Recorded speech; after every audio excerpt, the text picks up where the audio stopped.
আর বলবেন না, কেমন জানি সব সময় মনটা তো রকমের ভর্তা হয়। খিচুড়ির সঙ্গে একটা আলু চিংড়ির ভর্তা খাইয়েছিল, সে অপূর্ব স্বাদ এখনো মুখে লেগে আছে। তাই ভাবলুম আপনাদের জন্য একটু দেখাই। এই দেখুন, আলুটাকে গ্রেট করে নিলাম, পেঁয়াজ কুচি নেব, একটু নুন দিয়ে ভালো করে মিক্স করে দিলাম। এবার এর মধ্যে দেব ফরচুন কাচিঘানি পিওর মাস্টার্ড অয়েল। এবার দেবো একটু শুকনো লঙ্কা কয়েকটা গোটা, আর একটুখানি, আমি যেমন অল্প কালো জিরে দিই, বেশি ভালো লাগে না আমার। পেঁয়াজ দিচ্ছি যেহেতু, কালো জিরে জাস্ট অল্প ফ্লেভার হলেই হবে।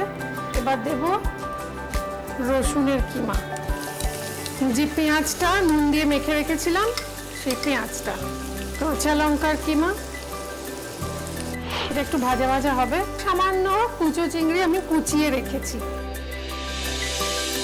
একটুখানি টমেটোর কুচি দিই, গুঁড়ো হলুদ, ধনে পাতা কুচি, সেদ্ধ করে গ্রেট করে রাখা আলু, পরিমাণ মতো নুন।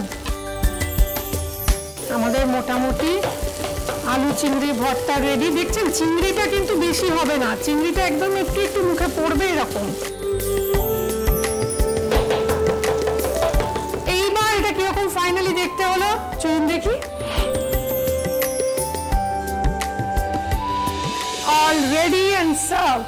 খিচুড়ির সাথে খান, গরম গরম ভাতে খান, যেভাবে খুশি খান। যদি দরকার পড়ে দুটো পাউরুটির ভেতর দিয়ে স্যান্ডউইচে খেতে পারেন, যদি চান যে অমলেট করে মাঝখানে ফিলিং হিসেবে ইউজ করতে পারেন, অসাধারণ। আচ্ছা, তার সঙ্গে সঙ্গে একটা কথা একটু বলার, সেটা হচ্ছে আমার যে ইউটিউব চ্যানেল, সেখানে কিন্তু আরও দুর্দান্ত দুর্দান্ত সমস্ত রেসিপি রয়েছে, সেগুলো কিন্তু দেখতে ভুলবেন না। তার জন্য আমাদের চ্যানেল সাবস্ক্রাইব করুন, লাইক করুন, শেয়ার করুন, এবং অবশ্যই নোটিফিকেশন বা বেল আইকনটা প্রেস করতে একদম ভুলবেন না। এক্সিলেন্ট।